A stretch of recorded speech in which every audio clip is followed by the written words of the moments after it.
અમદાવાદમાં વધુ એક હત્યાનો બનાવ સામે આવ્યો છે। કાંકરિયા વિસ્તારમાં આવેલા ફૂટબોલ ગ્રાઉન્ડ પાસે ચિરાગ રાઠોડ નામના યુવકની અજાણ્યા શખ્સો દ્વારા તલવારોના ઘા ઝીકી હત્યા કરવામાં આવી।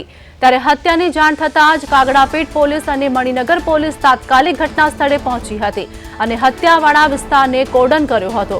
જ્યારે હત્યા પાછળનું ચોક્કસ કારણ હજુ સુધી સામે નથી આવ્યું। પોલીસે અજાણ્યા શખ્સો સામે ગુનો નોંધીને વધુ તપાસ હાથ ધરી છે। તો અમદાવાદમાં વધુ એક હત્યાનો બનાવ સામે આવ્યો છે।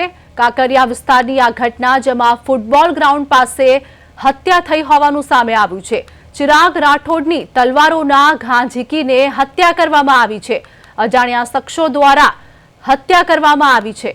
હત્યા કરવા પાછળનું કારણ અકબંધ છે। હત્યાનો બનાવ સામે આવ્યો છે, સમગ્ર મામલો શું હતો? આજરોજ લગભગ 10 વાગ્યાની આસપાસ એક હત્યાનો બનાવ બન્યો છે।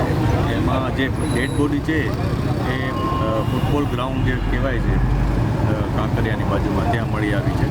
પોલીસ ઘટના સ્થળે પહોંચી ગઈ છે। અમે જે બોડી છે એને પોસ્ટમોર્ટમ માટે મોકલી આપેલ છે। હત્યાના જે બનાવ બન્યો છે એમાં જે ભોગ બનનાર છે એનું નામ ચિરાગ રાઠોડ જાણવા મળ્યું છે।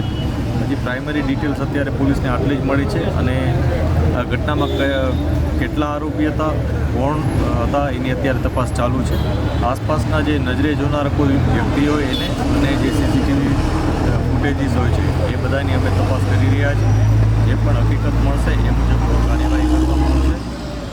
જે આરોપી છે એ લોકોની અમે 1-2 નામ આવ્યા છે, પરંતુ એકવાર અમે વેરીફાઈ કરી છે કે એ લોકો પ્રેઝન્સ ક્યાં હતી અને હકીકતમાં જો એ લોકો આ ઘટનામાં સામેલ હશે એમના વિરુદ્ધ